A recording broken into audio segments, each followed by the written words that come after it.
मूल अधिकार क्या है? अच्छा, मूल अधिकार और मौलिक अधिकार दोनों एक ही चीज है कि दोनों अलग अलग है? अलग अलग है। हम्म?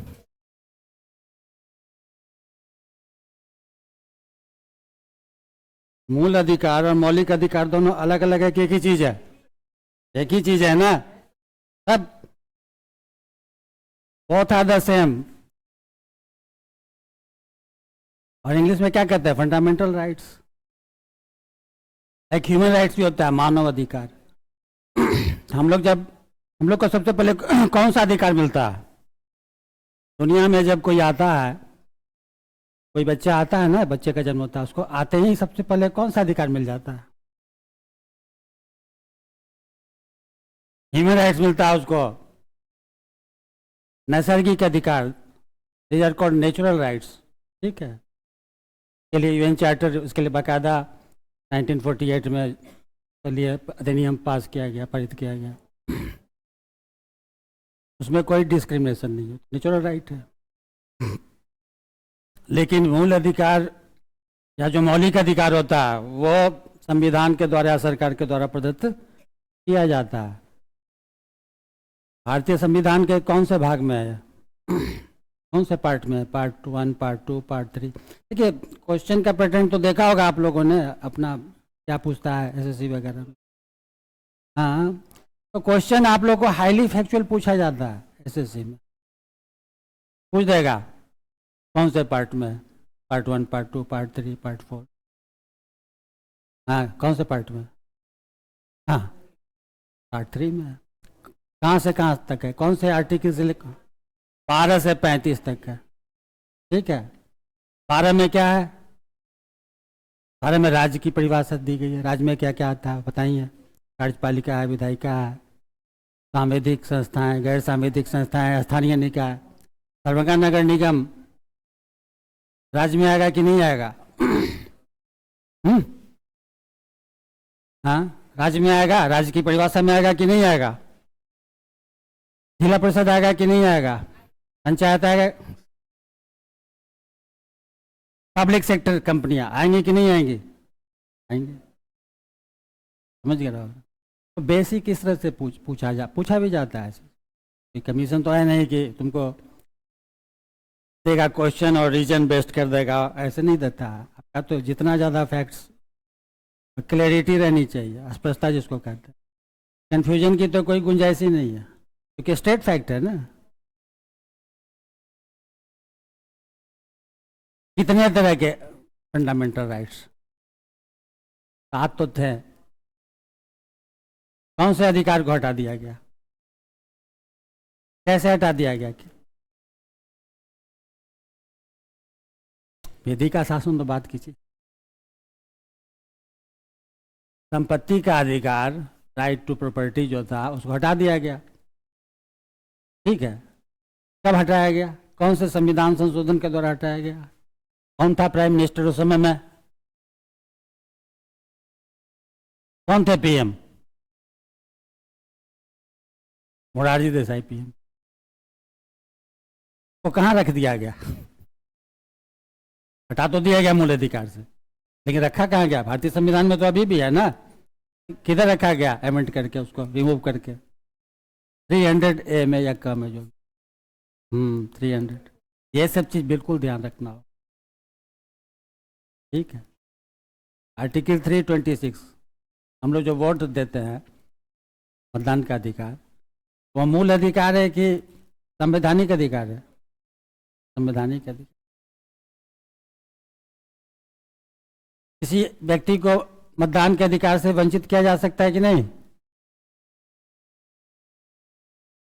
किया जाता। बाल ठाकरे को कर दिया गया था। पागल दिवालिया घोषित हो जाओगे तो तुमको कर दिया जाएगा। पता है, अमिताभ बच्चन पे भी एक बार खतरा मंडरा रहा था। उसकी एबीसीएल कंपनी फ्लॉप कर गई थी, कोलैप्स कर गई थी। बाल ठाकरे को तो राजनीतिक कारण से किया गया था। ठीक है ना, दुनिया से जो गए वो तो मतदान का अधिकार उनका उस समय नहीं था। कौन कौन से अधिकार है सामने लिखा हुआ, लेकिन देखना नहीं है, क्योंकि मुझे मालूम है आप लोग को बड़े सर पढ़ा चुके हैं। मैं सामने ऑफिस में बैठता हूँ तो सुनता रहता हूँ। ये क्या क्या पढ़ाई हो गई है, ठीक है। हाँ, बिना उधर देखे बताओ क्या क्या अधिकार है। समानता का है दूसरा, स्वतंत्रता का है तीसरा, शोषण चौथा, धार्मिक पांचवा, और छठा क्या है? संवैधानिक उपचारों का। अरे आओ, कम कम कम कम फॉरवर्ड, यहाँ आके बैठो, खुश रहिए, इधर बैठो या उधर बैठो, वहाँ। संवैधानिक उपचारों का अधिकार, राइट टू कॉन्स्टिट्यूशनल रिमेडीज जिसको कहते हैं, इसको संविधान की आत्मा कहा जाता है। किसने कहा ये? नेहरू जी ने तो नहीं कहा, B.R. अम्बेडकर, भीमराव अम्बेडकर। तब B.R. अम्बेडकर का भारतीय संविधान में क्या रोल है, क्या किए तो?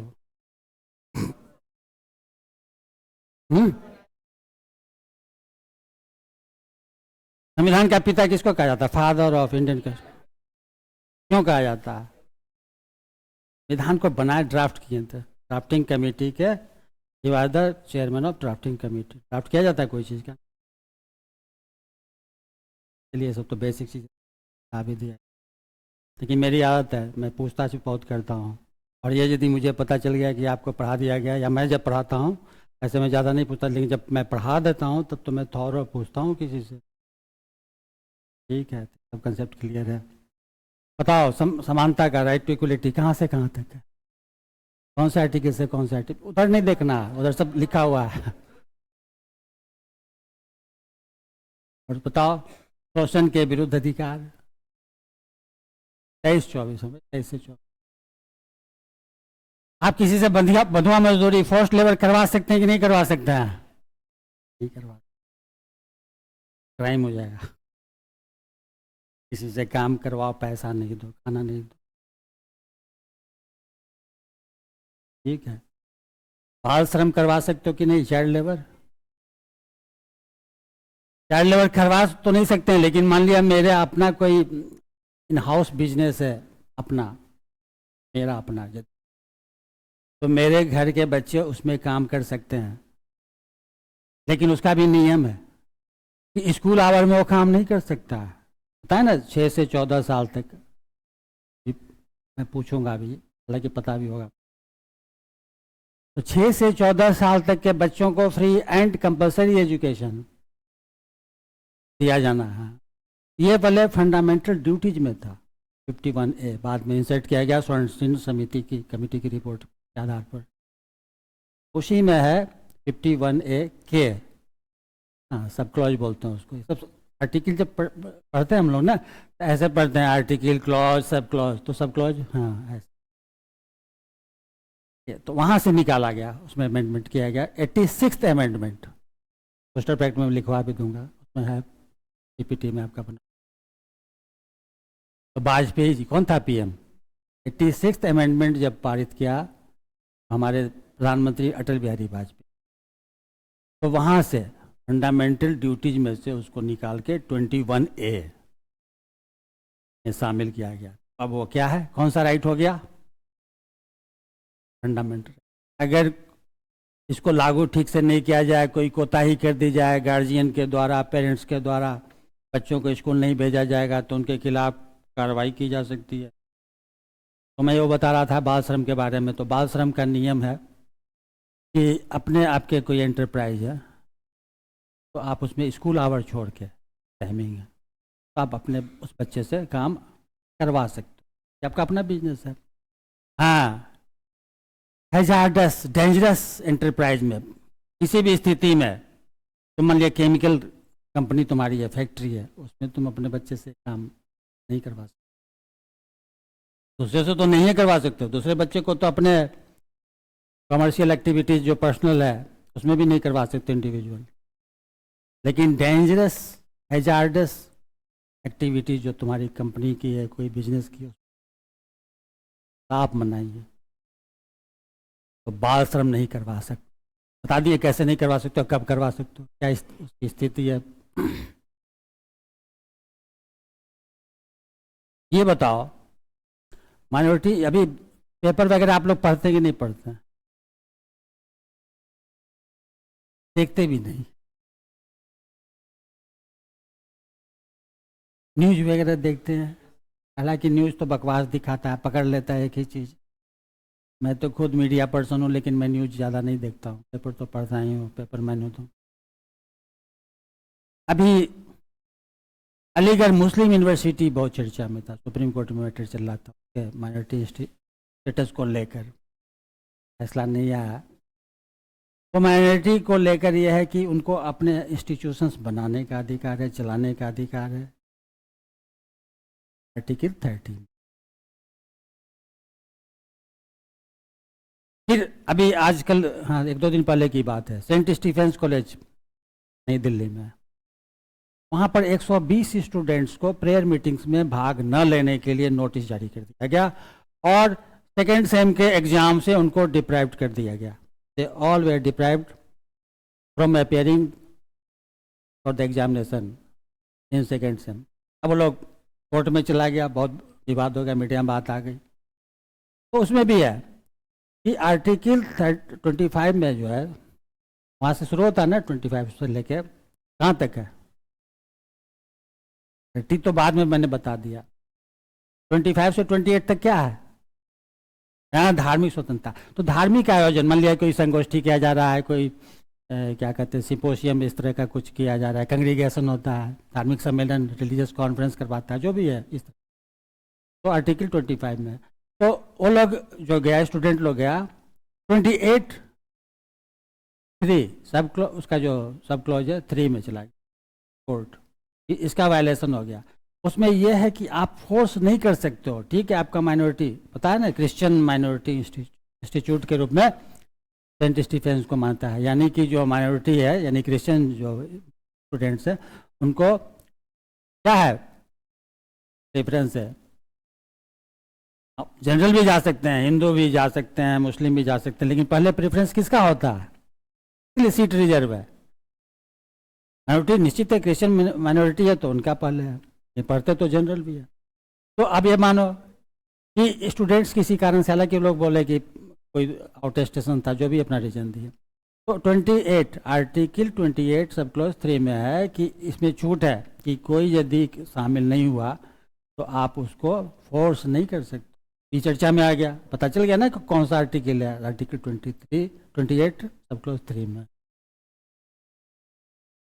ये सब लिखो, लिखते भी चलना है, मैं तो अच्छे से तुमको बता रहा हूँ, लिख लिया है तो ठीक है, बता दिए, बड़े सर तो सब पढ़ा चुके हैं बेसिक चीज। और ये नहीं बताया, ये तो आगे तो मैं इलेबरेट कर दूंगा ना, यही काम मैंने कर रहा हूँ। मैंने पूछा ना राज्य क्या है, राज्य के बारे में मैंने बताया। आर्टिकल 13 है, 13 में यह है कि यदि कोई ऐसा कानून संसद बनाती है जो असंगत है, मूल अधिकार, फंडामेंटल राइट से मैच नहीं कर रहा है, कंग्रुएंस में नहीं है, इनकंग्रुएंस है, तो उसको चुनौती दी जा सकती है, अदालत में चैलेंज कर सकते हो, यानी अवैध माना जाएगा उसको, ठीक है। ये तो बिल्कुल आपको इस तरह से याद भी रखना है, क्योंकि कॉन्स्टिट्यूशन में जितना ज़्यादा तुम याद रखोगे उतनी अच्छी स्थिति तुम्हारी बनती है। देखो सामने में है, मैंने बता दिया राज क्या है, राज की परिभाषा की तो बताया हुआ है ना सामने में, लिखो क्या क्या चीज़ आता है राज्य में। नहीं ना, पीपीटी बनाने से ही फायदा है ना, कि तुमको देखते ही याद रहेगा। हम लोग फिल्म देखते हैं तो बहुत सारे कैसे डायलॉग या कोई गाना वगैरह ध्यान में रहता है, विजुअल इफेक्ट बहुत ज़्यादा होता है सुनने से। गाँव वगैरह में देखोगे एकदम थॉरो इलिटरेट है, कखा गघा नहीं जानता, एबीसीडी तो दूर की बात, लेकिन तुलसी का रामायण उसको कंठस्थ है, दोहा चौपाई सब उसको पता है। कैसे? सुनते सुनते तुम पूरा रामायण सुना देगा, अयोध्याकांड, बालखंड, सब कांड तुमको सुना। तो सुनने से, देखने से, और एक बार खुद पढ़ लो, 2 बार पढ़ लो तो मेमोरी में रहेगी तुम्हारी, समझे? लिखो, इसको लिखना भी ना है। मैं थोड़े बताऊंगा कि लिखते चलो, मैं तो एलिबरेट करते चलूंगा क्या क्या है। दिखाई दे रहा है ना तुमको कॉर्नर में? कोई प्रॉब्लम है वहां से? हाँ, नहीं दिख रहा तो यहाँ बैठो, कोई जरूरी वहां बैठोगी, इस साइड बैठो, इधर आ जाओ। I am not in your way, मैं तो तुम्हारे बीच रास्ते में नहीं हूँ। इसको कोई प्रॉब्लम देखने में, विजुअल साइट में कुछ प्रॉब्लम लग रही तो यहाँ पे बैठ जाओ सामने में।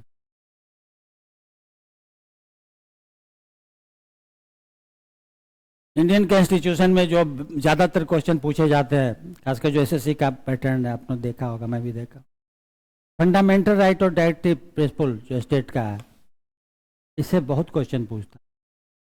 ठीक है, अगर तुमको फंडामेंटल राइट्स और डीपीएसपी अच्छे से समझ है, दोनों में अंतर भी है, जब पढ़ाओ, जब खत्म हो जाएगा तो अंतर भी बता देंगे। वो काफ़ी क्वेश्चन पूछे जाते हैं, तो पूरा कॉन्स्टिट्यूशन ही है।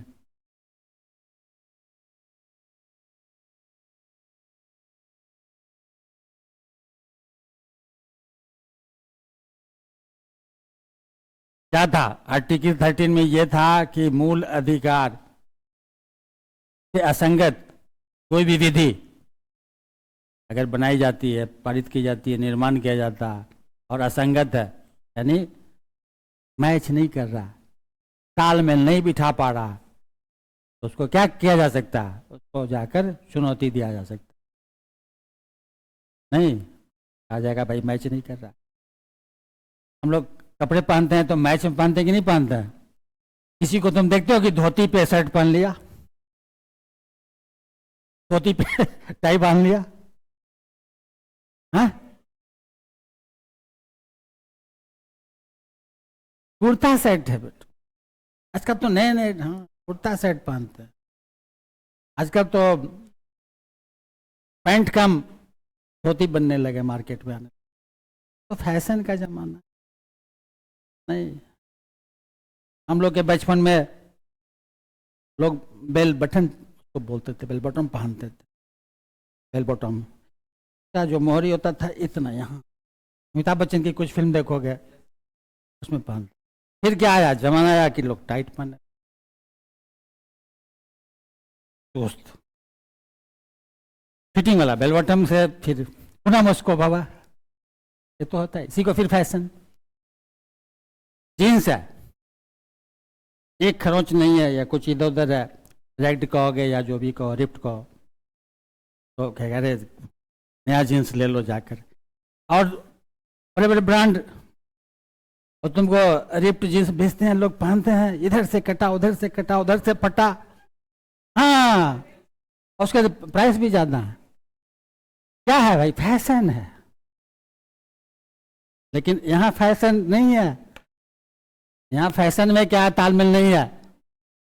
ऐसा कोई विधि, ऐसा कोई लॉ बना दिए हमारे पार्लियामेंटेरी ने जो भी, तो उनको ये ध्यान रखना है कि फंडामेंटल राइट्स का वायलेशन, इन्फ्रिंजमेंट नहीं हो गया, इससे अनमैच्ड हो गया। नहीं हो गया यदि तो क्या होगा, लोग कोर्ट चले जाते हैं। बात समझे कि नहीं? हर चीज़ की मैचिंग होनी चाहिए। फंडामेंटल राइट तो बहुत ही रिजिड है। हम लोग अपने राइट्स के बारे में ज़्यादा रहते हैं, ड्यूटीज़ के बारे में कम, राइट्स के बारे में क्या होता है, ज़्यादा सोचते हैं। अरे मेरे राइट्स का वायलेशन हो गया, हमको ये चीज़ नहीं मिला, हमने ये चीज़ नहीं किया, ये चीज़ नहीं देखते हैं।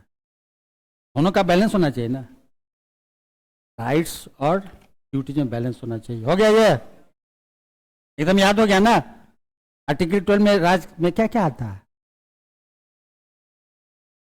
कार्यपालिका आता है, और विधायी का लेजिस्लेटिव बॉडी, स्थानीय निकाय, सांविधिक कॉन्स्टिट्यूशनल बॉडी, और फिर जितने मैंने बताया एमएनसी वगैरह भी, मैं सॉरी, ये जो कंपनी है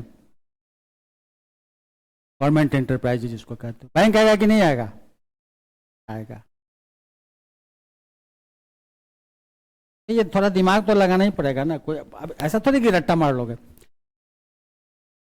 देखो आर्टिकल 14 बहुत इंपॉर्टेंट, राइट टू इक्वलिटी है। इसमें दो बातें हैं, एक है विधि का शासन या रूल ऑफ लॉ। विधि का शासन, डाइसी, एवी डाइसी इनका नाम था, ब्रिटिश पॉलिटिकल थिंकर, इन्हीं का ये दिया हुआ है। और इसी में है कानून के समक्ष क्या है इसका संरक्षण, समान संरक्षण, इक्वल प्रोटेक्शन बिफोर लॉ। तो एक चीज विधि का शासन ब्रिटेन से आया और ये चीज यूएसए से हम लोग ने इंपोर्ट किया। पता ही हम लोग के पास बहुत सारी चीज अलग अलग जगहों से आई है। फंडामेंटल राइट जो है वो पता ही है कहाँ से आया, कहाँ से आया। हम भारत के लोग जो है ना, we the people of India, जो शुरू होता है प्रेम्बल, ये कहाँ से लिया गया? हाँ, यूएसए से लिया। वहाँ के भी प्रेम्बल में इसी तरह से। विधि का शासन का क्या मतलब है, पहले ऐसे सब बाद में देखेंगे इसके क्या एस्पेक्ट। विधि मतलब कानून, कानून का शासन, कहते भी है none is above the law, कानून से ऊपर कोई नहीं है ना। सुनते हो कभी फिल्म वगैरह देखो, कोर्ट गए हो कभी? फिल्म तो देखते होगे ना, में कोर्ट सीन वगैरह होता है, क्या बोलता है जज? पर ऐसे से कभी कानून से ऊपर नहीं है, none is above the law, यानी कानून के समक्ष सभी समान है। क्या राजा क्या रंग। हिस्ट्री पढ़े हो तुम लोग अभी, मेटावे वगैरह कुछ? अच्छा, पॉलिटी, हाँ, जब पढ़ोगे तो ठीक है, थोड़ा बहुत तो पढ़ना ही है। जगह मॉडर्न तो अच्छे से पढ़ोगे, एंशिएंट वगैरह, बेसिक तो सारा चीज पढ़ना है। कानून का शासन मतलब, कानून के शासन में कानून क्या है? कानून कौन बनाता है? कार्यपालिका में, कार्यपालिका बनाती नहीं, कार्यपालिका का कौन संघ बनाता है? अभी जो भारत में यदि बात करो, संघीय जो हमारी कार्यपालिका है, तो इसमें कौन बनाते हैं? प्रधानमंत्री बनाते हैं, केंद्रीय मंत्री बनाते हैं, कि पार्लियामेंटेरियन संसद सदस्य बनाते हैं? हाँ, पार्लियामेंटेरियन बनाते हैं, वही मिलके बनाते हैं। यानी विधायिका एक ऐसी जगह है जहाँ पर कानून बनाए जाते हैं। तो संघीय कार्यपालिका तो हमारा संसद है। स्टेट है पटना, बिहार का विधानमंडल, यहाँ भी तो राज्य का भी कानून बनता है। बताइए, 3 सूची होती है, तो आगे पढ़ोगे, संघ सूची है, राज्य सूची, सब्जेक्ट सब है, और कंकरेंट लिस्ट है। तो इसमें है क्या कि कानून का निर्माण हो गया, फिर कानून का प्रवर्तन, वही एक्ट जब बनता है, तब एक्ट बना, बिल आया, बिल पेश हुआ, फिर विचार विमर्श किया गया, डिस्कशन किया गया, और जब एक्ट बन गया तो राष्ट्रपति, यदि संघीय कानून है तो राष्ट्रपति स्टाम्प और सिग्नेचर से क्या हो गया, एक्ट। अभी सीए फिर चर्चा में, इस वर्ष सीए लागू हो जाएगा। बीच में 3-4 साल पहले जो हंगामा हुआ तो रुक गया, जो भी हो, कोरोना हो गया। तो ये इस तरह से प्रक्रिया होता है। तो कानून का सबसे पहले तो कानून का निर्माण किया जाता है, इसके बाद उसको एनफोर्स यानी लागू किया जाता है। और तीसरी चीज जो है कि जो कानून का जो स्थापित मानदंड या मापदंड जो भी कहो, बेंचमार्क जो है, उसके द्वारा आपस में जो संबंध है वह स्थापित किया जाता है। इसी को कहा जाता है क्या? कानून का शासन। समझ गए 3 बात, कानून का निर्माण, कानून जो निर्माण हो गया उसको प्रवर्तन में लागू किया गया, एनफोर्स किया गया। तीसरी चीज है कि कानूनी जो मापदंड है उसके जो अंतर संबंध है या संबंध है वो स्थापित करना। और इसी में है कि विधि का शासन सर्वोच्च शासन माना जाता है, कोई भी ऊपर नहीं है। राष्ट्रपति कॉन्स्टिट्यूशनल पोस्ट पे जो बैठे हुए हैं, राष्ट्रपति और गवर्नर स्टेट में, इन लोगों के खिलाफ जो है मुकदमा, सिविल अदालत में तो केस चल सकता है, लेकिन फौजदारी यानी कि क्रिमिनल कोर्ट में इनके खिलाफ कोई विवाद या मुकदमा दायर नहीं। हाँ, फिर इनका टर्म पूरा हो जाएगा, टेन्योर पूरा, तो फिर वो जब तक ये हैं अपने चेयर पे है, as a president, as a governor, तब तक इनके खिलाफ किस तरह की मुकदमा नहीं चलाई जा सकती, सिविल की क्रिमिनल नहीं। तो यही है इसमें 2 तरह की बात है, एक नकारात्मक अवधारणा है, और दूसरी तरफ देखोगे कि जो कानून का जो समान संरक्षण है वो सकारात्मक अवधारणा, उसको पॉजिटिव का कंसेप्ट माना गया। नकारात्मक देखो कि ये ब्रिटेन से लिया गया है, यानी किसी भी वर्ग, किसी भी कम्युनिटी को कोई भी स्पेशल प्रिविलेज नहीं है, विशेष अधिकार नहीं है। ठीक है, ऐसा नहीं कि कोई थॉरोफेयर है, आम रास्ता है, तो उस पर कहेगा नहीं ये तो खास लोग, जिन अधिकार संपन्न लोग हैं वही लोग जा सकते हैं। अब ये नहीं सोचो कि प्राइम मिनिस्टर दिल्ली में ट्रैफिक उनकी मूवमेंट है होनी है तो आम लोगों को पता ही ना बंद कर दिया था ट्रैफिक, तो वो दूसरी चीज़ हो, सिक्योरिटी रीजन है। लेकिन ऐसा नहीं है कि जो उनका हाउस है, क्या नाम है अभी पीएम हमारे जो रहते हैं दिल्ली में, कौन से हाउस, उसका क्या नाम है? पहले 7 रेस्कोर्स रोड नाम था, उसका नाम चेंज कर दिया है, पता है? चॉइस में देता हूँ, लोग के आगे मैं नहीं दूंगा, लोग के आगे बताओ क्या है उनके आवास का नाम, हिंट दे दिए हैं लोग। अरे कौन हो? लोक में दिया, एक वर्ड दे दिया, अब आगे तुमको बताना, नहीं तो तुम्हारे लिए होमवर्क हो जाएगा क्या है उसका पूरा नाम। तो डिस्क्रिमिनेशन नहीं हो सकता, समझ रहे हो ना, कि ये राजा है और ये रंक है। और ये चीज जो विधि का शासन है 1215 में, जब जेम्स द्वितीय इंग्लैंड, उसमें इंग्लैंड बोलते थे, तो इंग्लैंड का जब सम्राट था तो 1215 में वहाँ नागरिक अधिकारों को लेकर बहुत हल्ला हुआ, संसद तो बहुत पहले से थी वहाँ, तो वही कानून पारित किया गया, उसको मैग्ना कार्टा कहा जाता है।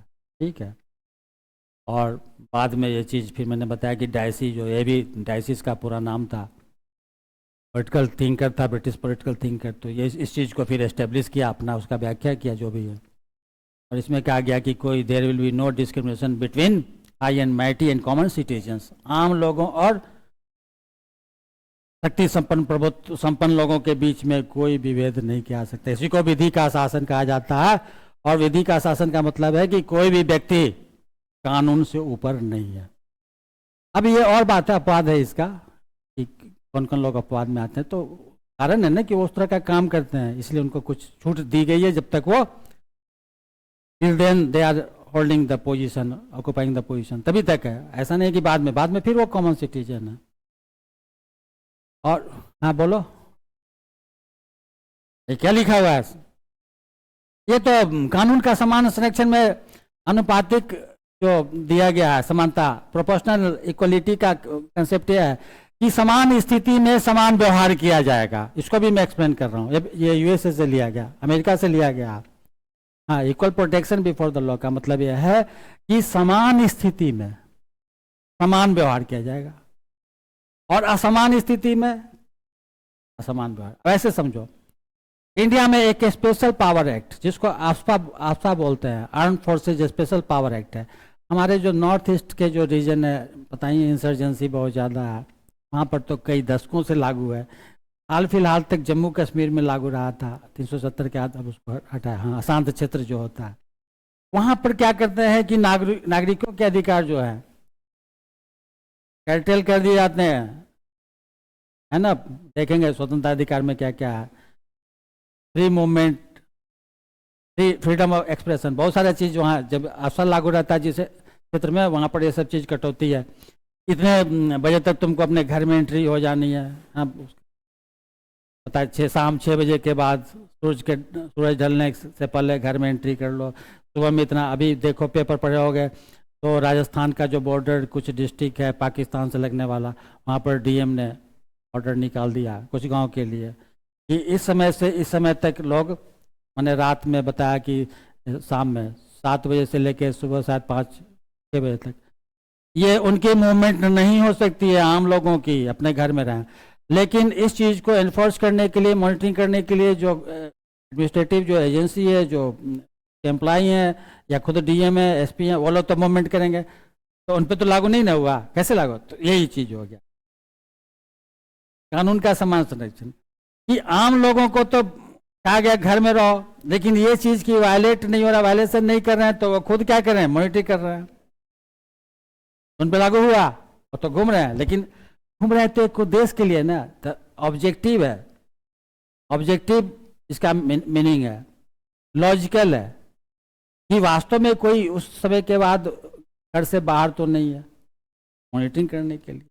ये चीज थोड़ी कहा जाएगा कि अरे हम पे लागू किए खुद पे लागू कि नहीं, क्यों खुद पे लागू तुम्हारा नहीं हुआ, तुम तो घूम रहे हो। तो हम घूम रहे हैं तो हम तो एजेंसी है ना, हम ही ने इस चीज को थ्रू लॉ बाय लॉ इस चीज को इम्प्लीमेंट करवाना देखना है। तो यही चीज है कानून का समान संरक्षण, यानी समान स्थिति में समान व्यवहार और असमान स्थिति समान व्यवहार होगा। हम लोग को बैन किया जाता है कि इतने बजे घर में आ जाना है सरकार की तरफ से, क्योंकि शांत स्थिति। लेकिन नॉर्थ ईस्टर्न स्टेट में जाओ देखो फिर क्या होता है। हाँ लॉकडाउन, हाँ लॉकडाउन में क्या हुआ था, सामान्य स्थिति थी क्या असमान स्थिति थी? वो तो एक्सेप्शन है ना।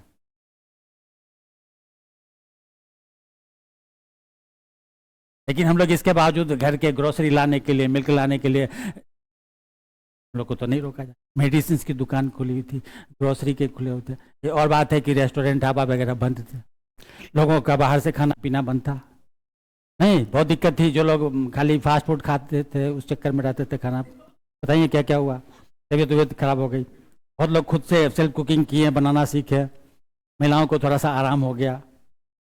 नहीं आराम नहीं हुआ, तुम जोड़िए अकेले रह रहे बाहर कितना खाते, पहले तो लोग खूब जम के खाते थे। नहीं बहुत बुरी स्थिति थी, खासकर शुरू में अर्ली जो 4 महीने का जो लॉकडाउन लगा था, हम लोग जैसे पिंजरे में पंछी कैद रहते, पर्यावरण कितना साफ हो गया, हाँ चर्पिंग ऑफ बर्ड सुनते हो गया, लगता ही नहीं था कि हम लोग इस दुनिया में हैं।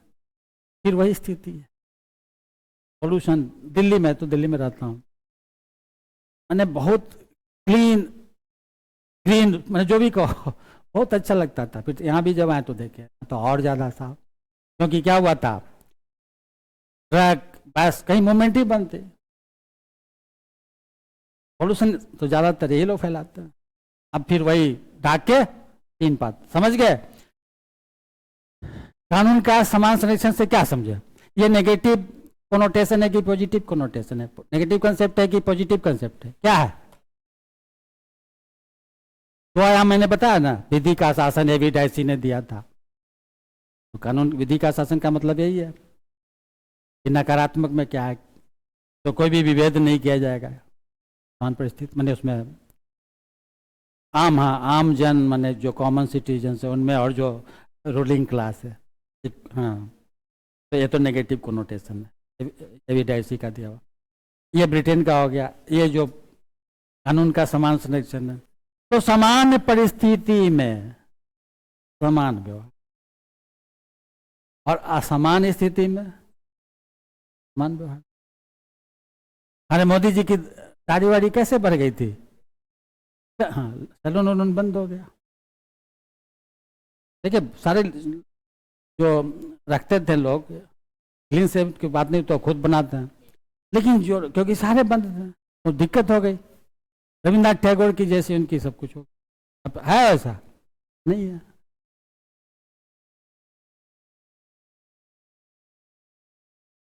देखो भारत में क्या क्या जो मैंने बताया कि राष्ट्रपति, राज्यपाल, ये लोग अपवाद है। अनुच्छेद 14 राइट टू इक्वलिटी है ना, उनको कुछ छूट मिली हुई है। हाँ हमारे जो माननीय सांसद हैं, जो हमारे विधायक हैं, उनको प्रिविलेज है। हालांकि उस प्रिविलेज का यदि वायलेशन यदि करते हैं, क्योंकि जो भी एक्टिविटी उनकी संसद या विधानसभा के अंदर होती है, उनके उस चीज़ को लेकर हम लोग कोर्ट में नहीं जा सकते। हाँ ये और बात है कि विशेषाधिकार समिति बनी हुई है, तो इस चीज़ को वो देखेगी, उनके खिलाफ विशेषाधिकार हनन का मामला बनता है यदि तो किया जाता है। कोर्ट में उस चीज़ के लिए नहीं जा सकते, और यदि जाते भी हैं, यदि मैटर आता भी है, तो ये चीज़ स्पीकर जो है उनका काम है देख। इसके बाद हमारे यहाँ जो फॉरेन डिप्लोमेट्स हैं, जिनेवा कन्वेंशन, उनके द्वारा उनको बहुत सारी छूट मिली हुई है, ठीक है। और जब आते हैं एयरपोर्ट पे तो उनके बैग, उनकी अटैची, उनके ब्रीफकेस की तलाशी ली जा सकती, उनको गिरफ्तार हाँ, उनको भी वही सेम चीज, equal treatment under Geneva convention. उनको गिरफ्तार नहीं किया जा सकता, उनको पुलिस हिरासत में नहीं लिया जा सकता, उनके खिलाफ किसी कोर्ट में मुकदमा नहीं चलाया जा सकता, उनके सामान की तलाशी नहीं ली जा सकती, उनके घर में पुलिस जाके सर्च ऑपरेशन नहीं कर सकती। अब क्या हुआ, एक्सेप्शन हो गया ना? नहीं, कितने लोगों को मिला? राष्ट्रपति राज्यपाल जब तक अपने पद पर है, टिल दे आर होल्डिंग और ऑक्युपाइंग द पोजीशन, तब तक। फिर किसको? हमारे माननीय सांसद ऑनरेबल जो पार्लियामेंटेरियन है, जो मेंबर ऑफ लेजिस्लेटिव असेंबली है, उनको हाँ के खिलाफ भी नहीं। और फॉरेन डिप्लोमेट्स का तो मैंने इतने डिटेल में तुमको बता दिया।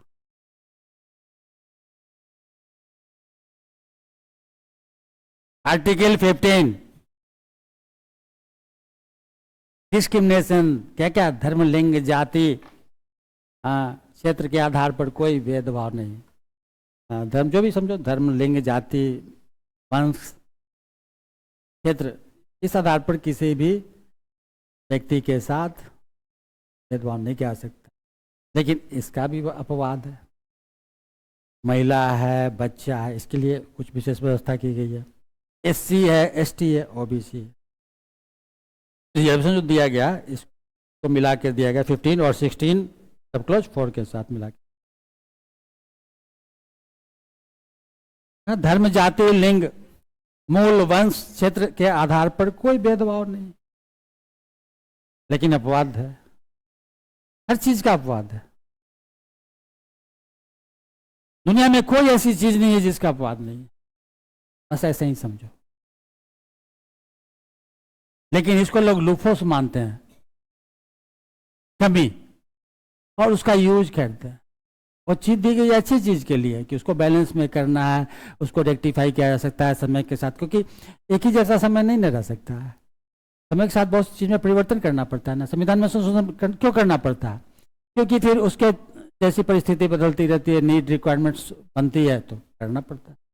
अब 1950 में जो संविधान लागू हुआ और अभी 2024 बनी है, कितने 75 साल करीब हो गए, तो क्या स्थिति समान है? बहुत सारी चीज चेंज होती है। फिर 25 साल के बाद और चेंज होगी, फिर और भी संविधान में परिवर्तन करना। तो बहुत सारी चीज में चेंज करने की बात हो ही रही है। आईपीसी वगैरह पता ही है, अब सब चेंज हो रहा है। तो परिवर्तन प्रकृति का नियम है।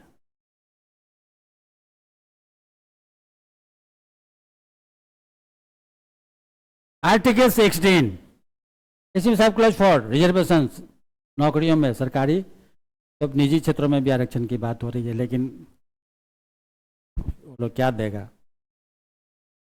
कोरोना के टाइम में तो बहुत बुरी स्थिति थी, पता ही है। नहीं पता है तो मैं बता दूं क्या स्थिति था। हॉस्पिटलिटी सेक्टर, होटल रेस्टोरेंट तो बंद थे। तो कहा गया, जो कहते थे कि उनको 5 लाख रुपया सैलरी मिलती है, 8 लाख सैलरी, 10 लाख, तो बोल दिया उन लोगों ने, उसके जो मैनेजमेंट ने, कि देखो भाई तुम्हारे 70% कट हो गए। किसी को 10 लाख मिल रहा, तो कहा कि चलो 2-2.5 लाख रुपया देंगे, जीवन निर्वाह करो। तो मुश्किल में कोई आ ही नहीं रहा। अब तुमको काम करना है तो करो, नहीं तो जाओ। बहुत लोगों की नौकरी चली गई, लेकिन सरकारी नौकरी करने वाले की किसी की नौकरी गई नहीं गई। सैलरी भी उनको अपने जो टाइम पे मिलना था मिल। लेकिन प्राइवेट सेक्टर की बड़ी बुरी हालत हो गई। वर्क फ्रॉम होम का कंसेप्ट कब आया? इसी में आया। आईटी सेक्टर वाले लोग क्या किए? सबको बोले घर से काम करो। तो घर से काम करने से क्या उनको फायदा हुआ? ड्यूरेशन ऑफ आवर बढ़ गया। 8 घंटा यदि काम करवाता था यहाँ बैठ कर ऑफिस में, तो 12 घंटा काम। कहा भाई आने जाने का टाइम तुम्हारा बच गया, तो तुम 12 घंटा काम करो उसी सैलरी में। सैलरी नहीं बढ़ाया, बोनस तो भूल जाओ। लोगों को भाई था कि नौकरी भी बचाना है। और इससे क्या क्या फायदा हुआ? तो ये जो उनके लिए जो पिकअप और ड्रॉप के लिए जो गाड़ियाँ आती जाती थी, खत्म, पैसा बचा। फिर वो जो आते थे और वो जो खाते पीते थे, वो भी खिलाता था, तो वो भी बंद। भाई तो घर में रहो। इसके बाद इंसेंटिव सारे बंद, कुछ नहीं। अब पैसा तुमको दे रहे हैं ना, उसमें तो कोई कटौती नहीं की है। अभी भी बहुत कंपनियों में वर्क फ्रॉम होम लागू है, क्योंकि कंपनियों को लगता है अच्छा खासा हमारा पैसा बच गया। समझ गए? तो क्यों बुलाएगा? क्या घर से काम करो, काम भी ज़्यादा करवा रहे हैं। हाँ, लंच मिलता है, लेकिन बता तो 8 घंटा यदि कंपनी में काम करवा रहा था उस लोग को, तो अब 12 घंटा कह रहा है कि अब तो घर पर रह रहे हो, ट्रेवलिंग टाइम तुम्हारा बच गया, हरासमेंट तुम्हारी नहीं हो रही है, पॉल्यूशन से बच, मतलब अपने ये सब दे रहा, बोलो भी क्या करेगा। देखिए कुछ जो अमेंडमेंट वगैरह जो किया गया आर्टिकल में, उसको ध्यान रखना है। जैसे मैंने 86 बताया था, तो मैं बूस्टर फैक्ट में लिखवा दूंगा। यहाँ जो है 103 103वां संविधान संशोधन, इसको ध्यान रखना है। ये जो सवर्ण जातियों को पहले तो आर्थिक आधार पर आरक्षण नहीं ना दिया गया, पहले दिया गया सामाजिक और शैक्षणिक पिछड़ेपन के आधार पर आरक्षण दिया गया। ठीक है, बिहार में सबसे पहले आरक्षण दिए थे कर्पूरी ठाकुर ने। इसके बाद फिर आरक्षण मंडल में मिला ओबीसी को। फिर देखे अभी कुछ साल पहले 2019 में जो फॉरवर्ड कास्ट में, तो उनको जाति के आधार पर तो नहीं दिया गया ना, उनको किस बेसिस पे दिया गया, आर्थिक आधार, ताकि आर्थिक रूप से पिछड़े 10% उनको दिया गया। ईडब्ल्यूएस वाले को देख ही रहो, अभी बहुत फायदा है। अभी तो उनके जो रिजल्ट आते हैं उसमें ओबीसी तो एक तरह से इक्वल हो गया, जनरल उसमें कोई अंतर नहीं, लेकिन इनको हमको लगता है 5-7 नंबर 10-10 नंबर तक फायदा हो रहा है। 4-5 साल स्थिति रहेगी, शायद ईडब्ल्यूएस भी क्या होगा कहने के लिए आरक्षण।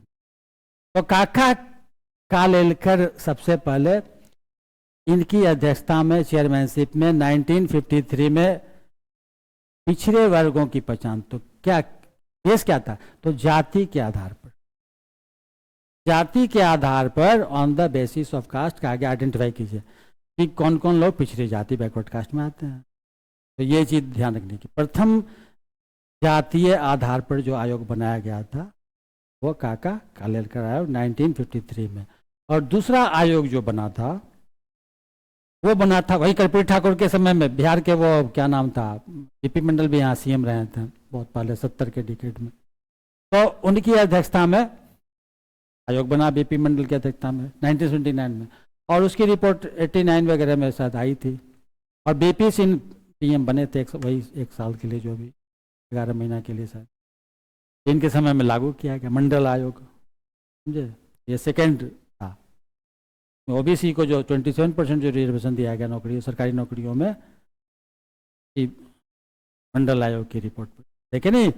अयोध्या जो शुरुआत कहा गया मंडल, फिर कमंडल, कमंडल मतलब बीजेपी का कमंडल, इधर जाती। तो ये ध्यान रखना है कि सामाजिक और शैक्षणिक आधार पर पहले दिया गया आरक्षण, सोशियो एंड इकोनॉमिक तो इशू ही नहीं था, एजुकेशनल बैकग्राउंड के बेसिस पर फायदा तो हुआ जब दिया गया। और ये तो 1953 में आइडेंटिफाई करने के लिए। और बीपी मंडल बिहार के सीएम भी थे, ध्यान रखना है कि बीपी मंडल हमारे बिहार के सीएम थे, उनकी अध्यक्षता में सेकेंड कमीशन जो बनी जातीय गणना करने के लिए, खासकर ओबीसी जो हैं अदर बैकवर्ड कास्ट, और जिसकी रिपोर्ट के आधार पर 1990 में बीपी सिंह पीएम थे, तो मंडल आयोग लागू किया गया। अच्छा, ये जो रिजर्वेशन का कंसेप्ट है ना, ये नेगेटिव कनोटेशन है कि पॉजिटिव कनोटेशन? नेगेटिव नहीं है, सकारात्मक संरक्षण, पॉजिटिव प्रोटेक्शन का कंसेप्ट है। ये तो चलो, ये तो अलग चीज है, ये तो कॉन्स्टिट्यूशनल चीज में तुमको बता रहा हूँ। अब ऐसे एक एग्जाम्पल घर से लेते हैं। घर में यदि कोई बच्चा देखोगे थोड़ा कमजोर टाइप का, ये नहीं है एकदम, ये नहीं है कि उठा अपने भाई बहनों को ही पीट दिया या मोहल्ले के बच्चों को ही पीट दिया, तो उसे पेरेंट्स क्या रहते हैं, पेरेंट्स काफी, अब आजकल के जमाने में तो बच्चे घर से बाहर निकलते ही नहीं है। हम लोग के ज़माने की बात है, अब तुम लोग का क्या हुआ मुझे नहीं पता, बताओगे तो ठीक है, नहीं तो नहीं। तो बच्चे जो हट्टे कट्टे, एक तो आउटडोर एक्टिविटी बहुत थी, ये सब नहीं था, तो क्या कहते हैं, मोबाइल वोबाइल तो था नहीं, टीवी भी वैसा नहीं था, आउटडोर एक्टिविटी बहुत ज़्यादा थी। हम लोग स्कूल से आते ही खेलने चले जाते थे, कई तरह के खेल खेलते थे फील्ड में, और खेलते खेलते यदि विवाद भी हो गया तो क्या होता था, मजबूत नहीं, दे दिए, पीट दिए तो निश्चित है जो बच्चा पिटाई खा गया, पिट गया, आया कंप्लेन करने फादर को, अंकल अंकल आपके बेटे ने, या जो नाम है होता है, फादर कहता अच्छे से देखेंगे, उसको डांटेंगे पीटेंगे। नहीं, फिर क्या होता था, फादर कुछ नहीं कहते, कहते थे पीठ क्या है ना, चाय खा के तो नहीं आया। खुशी इंटरनल प्लेजर होती है कि पीठ के तो आया, पीटा ही नहीं, कंप्लेन तो है सुना। कोई चीज़ है तो घर में यदि कोई बच्चा कमजोर है, तुम्हारे कोई सिबलिंग कमजोर है, ठीक से खाते पीते नहीं है, तो पेरेंट्स क्या करते हैं, उन पर ज़्यादा फोकस, हो सकता है उसको इतना ज़्यादा फोकस करें कि पैम्पर करें, पैम्पर करते करते हालांकि बहुत ज़्यादा पैम्पर करने से क्या होता है, बच्चे बर्बाद भी हो जाते हैं, भी ठीक नहीं है। आज जो मजबूत है, मजबूत है, वो तो अच्छी अच्छी चीज घर में आएगी, खुद लेके खा लेगा, वो तो पूछेगा नहीं, टेस्ट लेके कुछ डिब्बा क्या। लेकिन यहाँ आरक्षण क्यों दिया गया, कहा गया कि भाई ये तो बहुत ही पिछड़े हैं, एक तो सामाजिक स्तर पे भी पिछड़े हैं, शैक्षिक स्तर पे पिछड़े हैं। लेकिन एक्चुअली जो बेस था ना, कंसेप्ट है तो सकारात्मक संरक्षण, लेकिन असल चीज होती है पैसा, रुपया पैसा। अगर ये चीज तुम्हारे पास रहेगी ना, तो तुम अच्छी से अच्छी किताब, अच्छे से अच्छे कपड़े जूते जो भी है, अच्छे से अच्छे गैजेट नहीं, अच्छे से अच्छे जगह इंस्टीट्यूशन में जाके पढ़ सकते हो।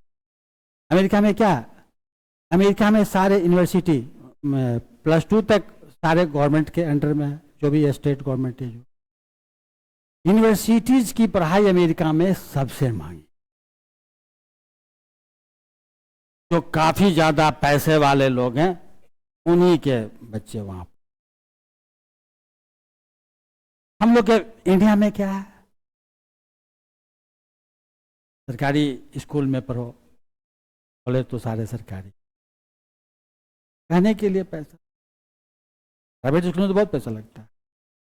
तो एक्चुअल बेस क्या होना चाहिए था, आर्थिक, क्योंकि ये नहीं रहेगा तो तुम्हारा दिमाग ही काम नहीं करे।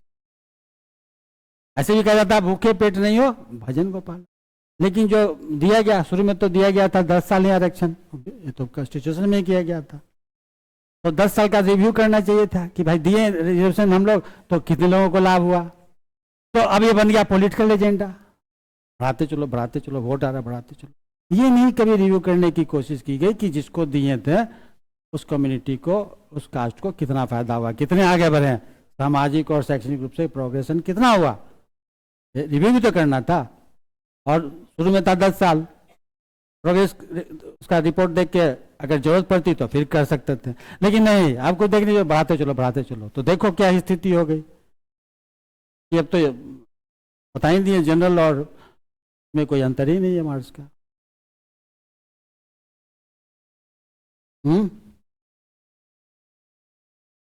ऐसा है, इतने देर तक था, एक्सप्लेन किए, बता दिए, फिर भी चला जाएगा पीडीएफ, बैठ के आराम से।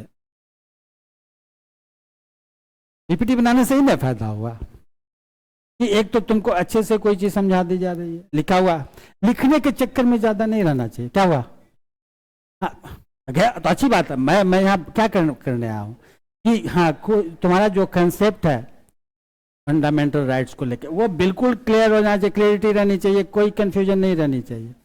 नहीं तो बुक्स में तो सारी चीज है, लेकिन लोग क्यों नहीं समझ पाता, ठीक है, जब तक तुमको कोई समझाएगा नहीं बताएगा, बहुत सारी चीज मन में रहती है ना जो क्लियर नहीं हो पाती है। तो क्लियरिटी, टीचर गाइड या गाइड होते क्यों होते हैं, तब तो लोग कुछ नहीं करेगा, सारा किताब कॉपी लेकर घर में ही पढ़ेगा, जाके शिक्षा देगा, नहीं चलेगा ना। इंटरेक्शन से बहुत फायदा होता है, रिकॉल करते हो, मेमोराइज होता है। अब देखो बीपी मंडल वाला जो बताया, इसमें एक बहुत इंपॉर्टेंट केस हुआ, इंदिरा साहनी वकील थी, लॉयर थी सुप्रीम कोर्ट में। इसी में हुआ कि क्रीमी लेयर की पहचान करनी थी। अब यह है कि यदि कोई आईएएस आईपीएस है, उनके बच्चों का क्या होगा, रिजर्वेशन लेके बने हुए हैं, तो उनको कंटिन्यू दिया जाएगा कि नहीं दिया जाएगा। तो क्रीमी लेयर के कंसेप्ट में इनकम बेसिस माना गया कि 8 लाख पर एनम अगर उनकी इनकम है तो क्रीमी लेयर में आ गया। क्रीमी लेयर किसके लिए था, ओबीसी के लिए था। ओबीसी जो पहले बन चुके हैं, तो हो सकता है कि वो उस समय जब बने, उनके पेरेंट्स बने होंगे तो उनको तो नहीं मिला था ना, तो जनरल में किए होंगे, लेकिन अब ये आरक्षण लागू हो गया और ओबीसी में आ गए, तो उनके बच्चे मान लिया IAS IPS के हैं तो 8 लाख से ज़्यादा मान लिया मानो तो नहीं मिलेगा, हटा दिया जाएगा, एक्सक्लूजन हो जाएगी। अंडर है उस लिमिट से बिलो है तो दिया जाएगा। तो यही था, 8 लाख से रुपये से अधिक यदि उनकी इनकम है पर एनम, तो they will come under creamy layer category and they will be deprived और गेटिंग डिप्राइव्ड फ्रॉम ये रिजर्वेशन। इंदिरा साहनी केस बहुत इंपॉर्टेंट केस है। इस केस में सर्वोच्च न्यायालय ने निर्णय दिया। क्या क्या निर्णय दिया ये देखो।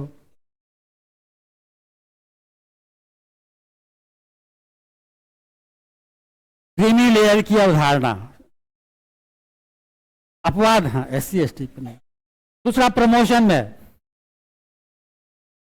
ओबीसी जो अवेल कर रहे थे रिजर्वेशन, उनको प्रमोशन में क्या था, उनको नहीं, हाँ आरक्षण उनको नहीं मिलता, SC ST को मिलता।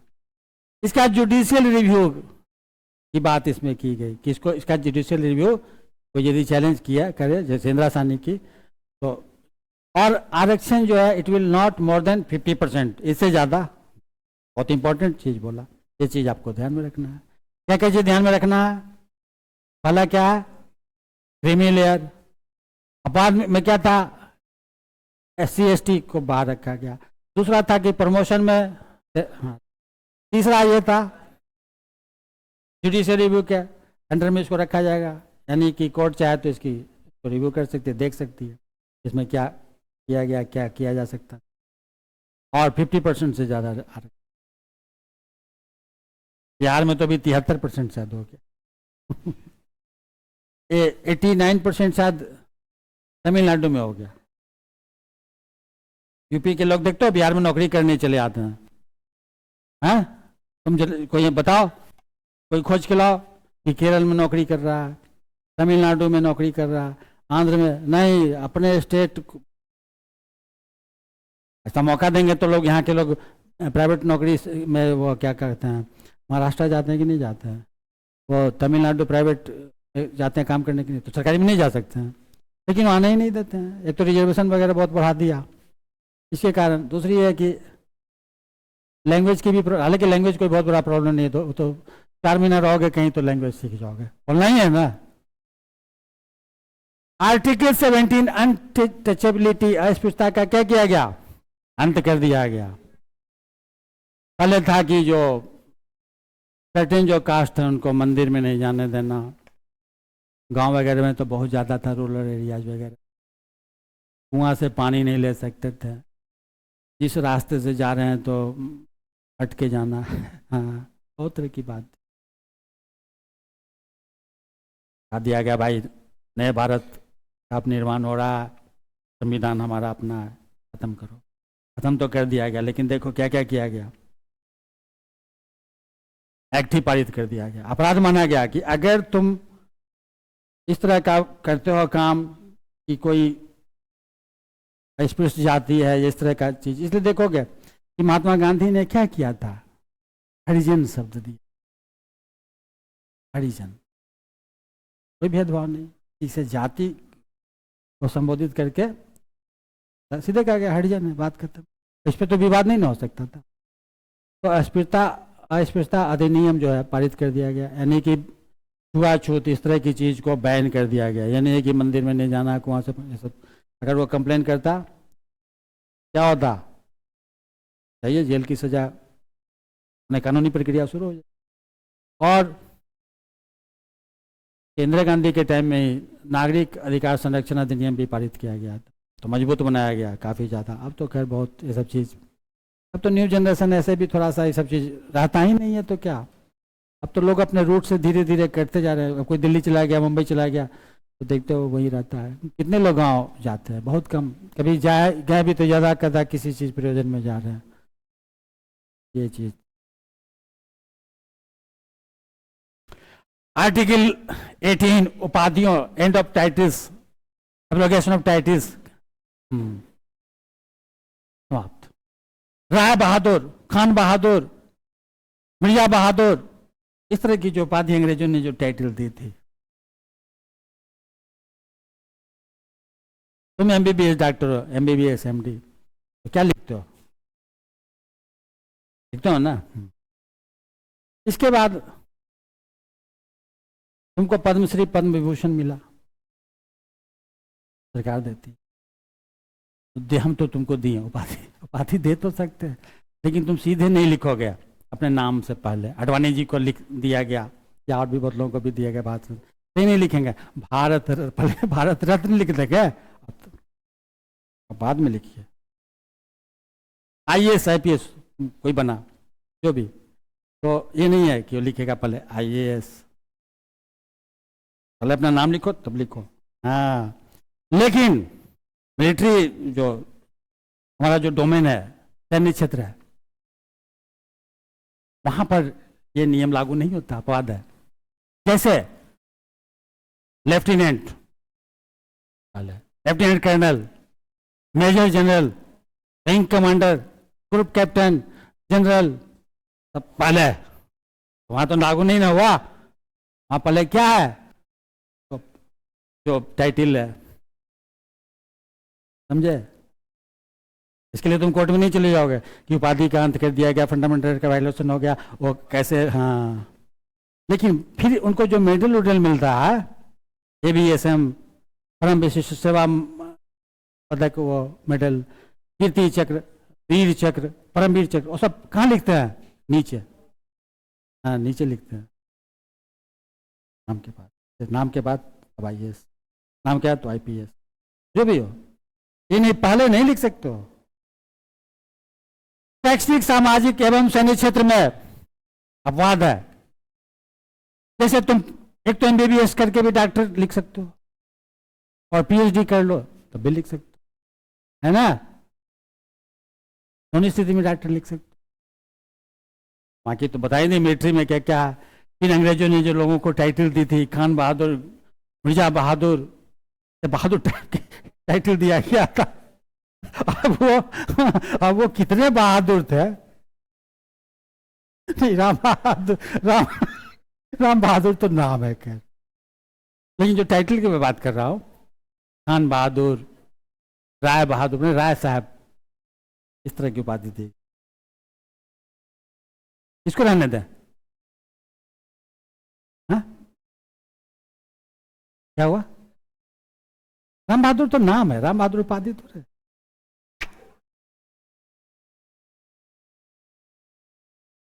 राम बहादुर उपाधि नहीं है, नाम है।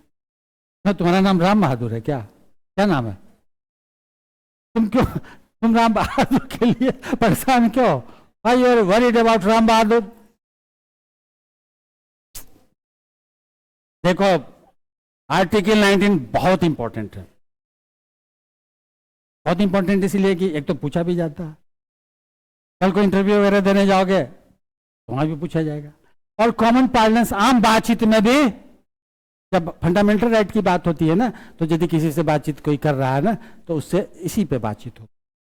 और न्यूज़पेपर वगैरह में भी देखोगे इसी की चर्चा रहती है, इसका वायलेशन हो गया, ऐसे किया वैसे किया, जो भी है, और जनरली सरकार के खिलाफ ही रहता है, बताइए, इसलिए चर्चा में रहता है।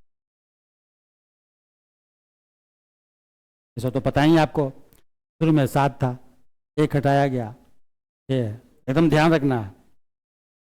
19(1)(a) freedom of right to expression, जो भी है, हाँ, फ्रीडम एक्सप्रेशन ही बोलते हैं। तो वाक एवं अभिव्यक्ति की स्वतंत्रता है, बोलने, लेकिन ऐसा बोलने की स्वतंत्रता का मतलब नहीं है कि स्टार्ट एब्यूजिंग समवन और कहो कि हमको तो कॉन्स्टिट्यूशनल, हमको फंडामेंटल राइट, एब्यूज नहीं कर सकते, करोगे तो कोर्ट में चला जाएगा, डिफेमेशन सूट तुम्हारे खिलाफ बन जाएगा, क्रिमिनल डिफेमेशन बन जाएगा। लो, कोर्ट के चक्कर काटो, थोड़ी होगा कि तुमको फ्रीडम ऑफ एक्सप्रेशन मिला तो तुम एब्यूज करो, किसी को उल्टा पुल्टा लेटर लिख के भेज दो, लोग छोड़ देते हैं इसीलिए ना, कहते हैं क्या इन आप किसी को गाली नहीं दे सकते हैं, समझ रहे हो? कोई कानूनची तुम्हारे पीछे पड़ गया तो बर्बाद, कोर्ट 10 बार दौड़ गए तो खेल खत्म। परेशानी हो गया? 10 बजे कोर्ट में तुमको जाना है, भले तुम्हारा केस का नंबर 12 बजे आएगा, जाना तो है तुमको 10 बजे पहुंच जाना। हो गया, 10 बार कोर्ट का चक्कर लगाओगे, काली में ग क्या अभी भूल जाओगे। तो ये चीज है। किसान आंदोलन जो अभी हो रहा था, चलिए रहा है, तो पूरी पंजाब के बाद तो बॉर्डर है, हरियाणा संभव बॉर्डर है उसका नाम है, फिर इधर आ जाओ दिल्ली, सिंगू बॉर्डर है, अफसरा बॉर्डर है। अफसरा बॉर्डर तो उतना डिस्टर्ब नहीं है, हाँ इधर यूपी के साथ, लेकिन वो हरियाणा के साथ जो बॉर्डर है, सिंगू बॉर्डर खासकर, तो वो बहुत डिस्टर्ब है। जाओ जाओ, लेकिन शांतिपूर्ण ढंग से यदि करेंगे कोई काम तो वो मना ही नहीं है। ये हमारे लोकतंत्र में ऐसी व्यवस्था दी गई है कि आप शांतिपूर्ण सम्मेलन कर सकते हो, विरोध कर सकते हो, बिना हथियार के आप ये सब काम कर सकते हो। कोई भी ऑर्गेनाइजेशन तुम बनाना चाहते हो, कोई कोऑपरेटिव फेडरेशन जैसे बहुत सारे बनते हैं, ये सब इसी में बनता है। किस पे? देखिए, बीसीसीआई तो प्राइवेट एंटिटी है और सरकार का नहीं है।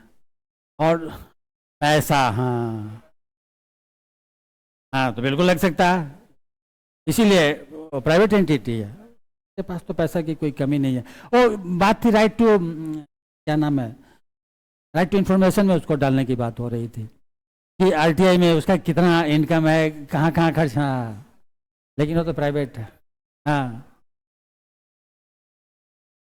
मिल जाता है तो कोर्ट का काम है। लेकिन अगर उसको इस दायरे में ले आ जाता तब क्या होता, उसके लिए मुश्किल हो जाता ना। सरकारी संगठन बहुत सारे तुम देखोगे, जैसे कि अमूल है दूध वाला, तो सरकारी दुग्ध फेडरेशन है ना, अमूल का पूरी दुनिया में नाम है। ये कोऑपरेटिव बैंक वगैरह भी इसी कंसेप्ट पे बनते हैं। अब तो मोदी जी ने बाकायदा एक केंद्रीय सहकारिता मंत्रालय ही बना दिया, जो क्या अमित शाह है, तो का बहुत ही वाइड हॉराइजन इसको उस लेवल पे पहुंचा दिया। तो सब है कि हम कोई एनजीओ बना सकते हैं, 4-5 लोग मिलके कोई इस तरह का सहकारी संगठन बना सकते हैं। बाकी तो रजिस्ट्रेशन वगैरह का होगा तो अलग चीज़, तो ये सब चीज़।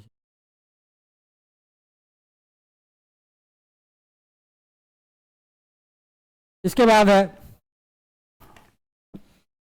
हमको मन है अभी तमिलनाडु जाने का, हमको अभी मेरी इच्छा हो गई कि मुंबई, तो रोक नहीं सकते। अब ये नहीं है कि केजरीवाल जा रहे हैं उनको दिल्ली से बाहर नहीं जाना, तो अलग चीज़ है। मतलब इंटेलिजेंस की रिपोर्ट है कि जाकर कुछ गड़बड़ करेंगे रोक दिया भाई, तो थोड़े कहेंगे कि मेरा फंडामेंटल राइट का वायलेशन हो गया, नहीं कह सकते हैं ना। कहेंगे तो कोर्ट कहेगा कि भाई आपको तो आपके खिलाफ तो बैन था। इसके बाद हम लोग भारत के किसी भी क्षेत्र में जाके निवास कर सकते।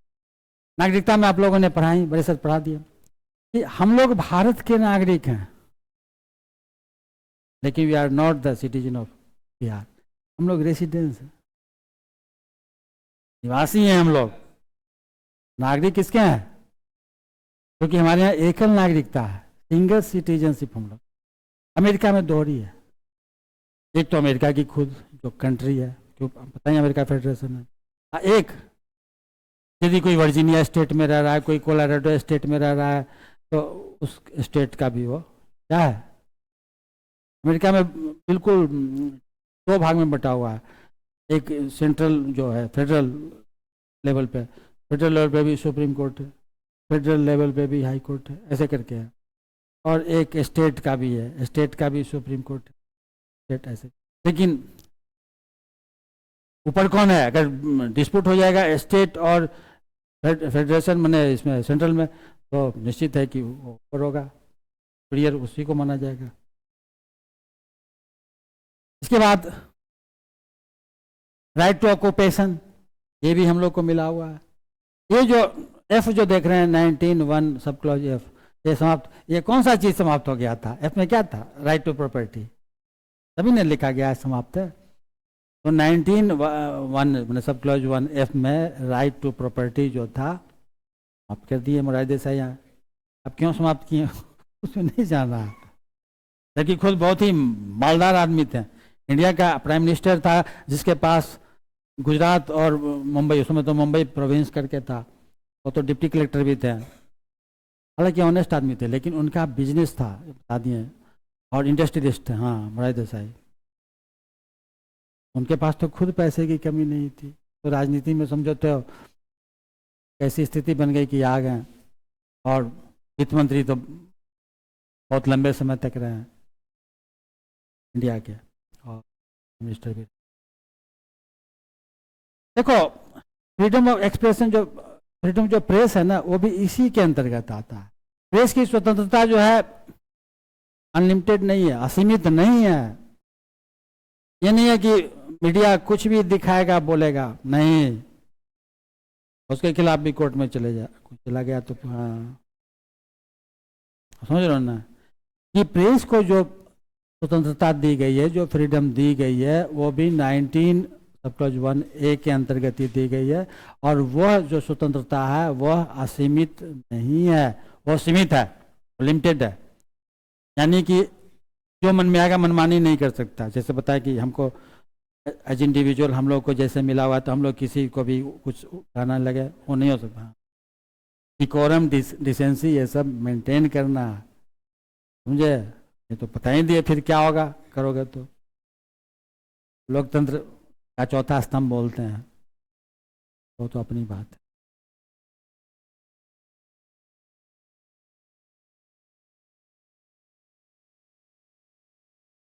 अपराधी ठहराए जाने पर संरक्षण,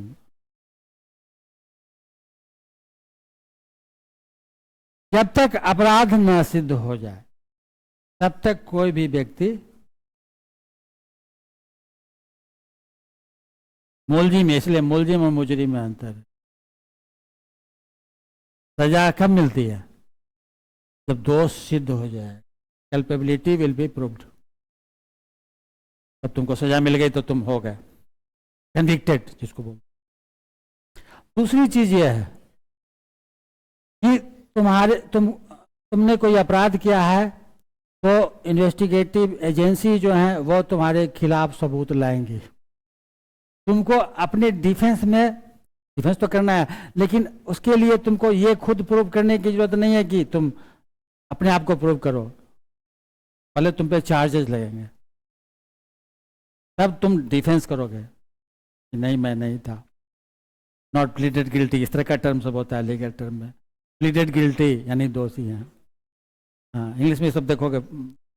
और लॉ बहुत सारा जो टर्म अब तो बहुत सारा चेंज किया जा रहा है, इंग्लिश टर्म सब यूज किया जा रहा है। ऐसे ऐसे लैटिन वर्ड है ना जो अभी भी प्रिवेलेंट है, मतलब चल रहा है, तो इससे दिक्कत होती है। जो देखोगे कोर्ट का, हालांकि अभी जो हम लोग के जो CJI हैं वो बोले कि जितने भी लैटिन वर्ड है ना उनको हटा दिया जाए, जैसे LIS, लिस। अब तुम समझोगे नहीं लिस क्या लैटिन वर्ड है, लेकिन इंग्लिश में इसका मतलब होता है लॉ।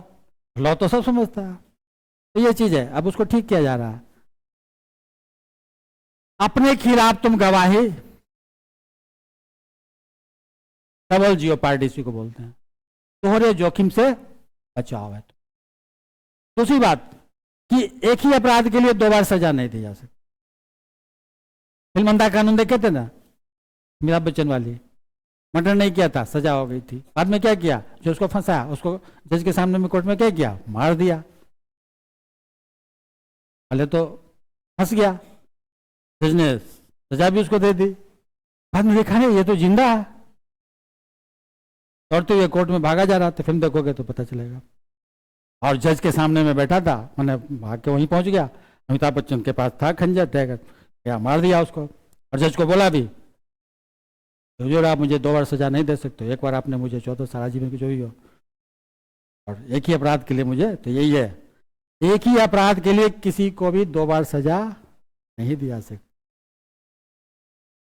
और वही एक ये भी बताया कि अपने विरुद्ध गवाही के लिए तुमको बात नहीं किया जा सकता, लेकिन सर्टेन केसेज एक्ट है, ऊपर यदि लागू हो गया अनलॉफुल एक्टिविटीज एक्ट जो है, AK-47 रखे है, घातक हथियार तुम्हारे यहाँ से बरामद हुआ, इस तरह की चीज बहुत खतरनाक एक्ट है।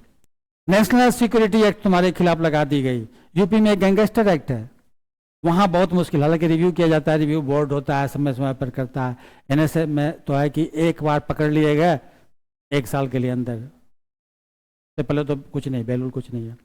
फिर रिव्यू कमेटी रिव्यू करती है, फिर वहाँ यदि एविडेंस की बात होगी तो तुमको खुद एविडेंस देना पड़ेगा कि I was not present during the crime, जो भी है जो चार्जेज मेड अगेंस्ट मी, तो तुमको देना पड़ेगा कि मैं उस समय यहाँ नहीं था, मैं कहीं और था, या मैं मेरी इन्वॉल्वमेंट कहीं और थी। मैंने पूरा अपने बचाव में तुमको सारा खुद करना है, बचाना है।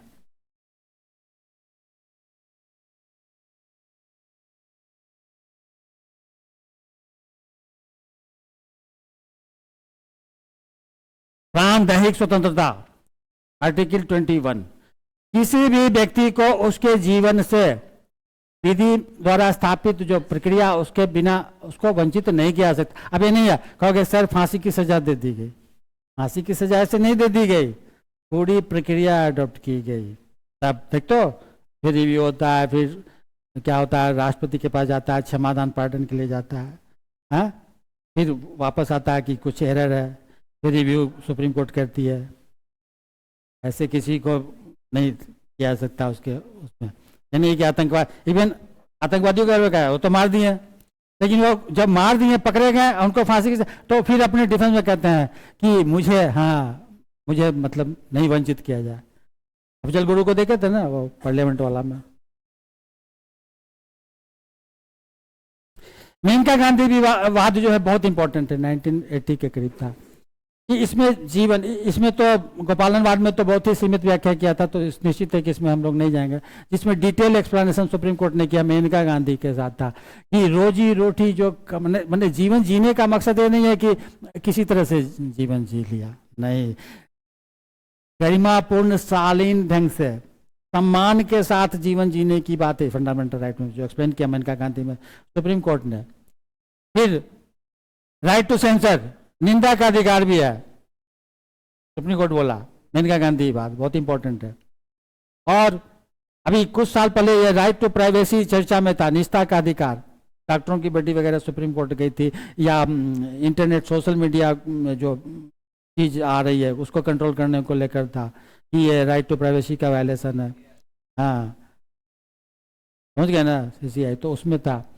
इसके बाद पर्यावरण की सुरक्षा, जैसे कि मान लिया कि तुम्हारा कोई रेसिडेंशियल एरिया है, और जैसे इवन ये क्या कहते हैं टावर सब जो है, मोबाइल टावर, ये रेडिएशन 100 मीटर के एरिया में स्प्रेड करती है, तो तुम चाहो तो ऑब्जेक्शन कर सकते हो क्योंकि कैंसरस कार्सिनोजेनिक इफेक्ट होता है, तो रिमूव करना होगा, ठीक है, हटाना होगा। अब बहुत लोगों को पता नहीं है, पैसा के लालच में अपने हाथ दे देते हैं, लेकिन 100 मीटर के एरिया में कार्सिनोजेनिक उसका इफेक्ट होता है, रेडिएशन हो सकता है। उसी तरह से है कि कोई पॉल्यूटिंग यूनिट उस एरिया में है जिससे कि वहाँ का पर्यावरण पॉल्यूट कर रहा है, तो तुम यदि मूव करो कोर्ट में, इसको हटाया जाए और ये बोलो कि मेरा राइट है, फंडामेंटल राइट में मेरा वायलेशन हो रहा है, तो हटाना पड़ेगा।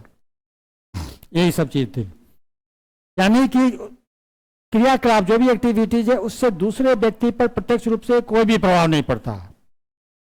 अगर पड़ता है तो वो अपने फंडामेंटल राइट के वायलेशन के आधार का उल्लंघन करने के आधार को बनाकर वो क्या कर सकता है, सुप्रीम कोर्ट आर्टिकल किस में जाएगा, संवैधानिक उपचार 32, हाई कोर्ट मूव करेगा तो 226। पहले बता दिए कि जीवन जीने का अर्थ क्या था, क्या है?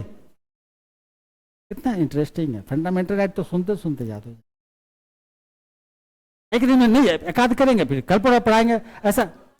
ऐसा थोड़ी है कि मैं आज ही तुमको आज ही सारी रामायण पढ़ा दूंगा, आज सारी रामायण नहीं पढ़ाना है, आर्टिकल 35 तक अच्छे से थोड़ा पढ़ना है। हाँ, तुमको लगे कि सर आज मैथ पढ़े हैं सर, दिमाग 75% तो ऐसे ही हौला हो गया, और आप अब कॉन्स्टिट्यूशन भी हम लोग को यहीं पर याद करवाने की कोशिश में है, तो हम लोग का तो 100% हो जाएगा फुल, और कल के लिए फिर क्या होगा, तो ऐसा नहीं है। आज मैं 100% बिल्कुल नहीं करूंगा, छोड़ दूंगा कल के लिए, हाँ बस एक आध ही करेंगे, अभी 35 तक है, तो 15 पन्ना लिख लिया, तो चलो इसके ये समझ लो, उसके बाद मैं घर जाने के लिए छोड़ दूंगा। तो कहाँ थे, क्या बता रहे थे? हाँ, कि जीवन जीने का मतलब ये नहीं है कि कुत्ता बिल्ली की तरह जिए। शालीन, गरिमापूर्ण, मान सम्मान के साथ, इवन कि तुम्हारे पेरेंट्स भी तुम्हारे साथ इज्जत से पेश आएंगे। बिट्टू जी इधर आइए। क्या अमेरिका में 500 उसका पुलिस का नंबर है। अगर पेरेंट्स ने बच्चे को थप्पड़ मार दिया, डांट दिया, बच्चे ने घुमा के कर दिया, नंबर इमरजेंसी नंबर है, पुलिस आएगी, ले जाएगी। चलो धन्यवाद। हाँ, हाँ। मैं बहुत कुछ लागू नहीं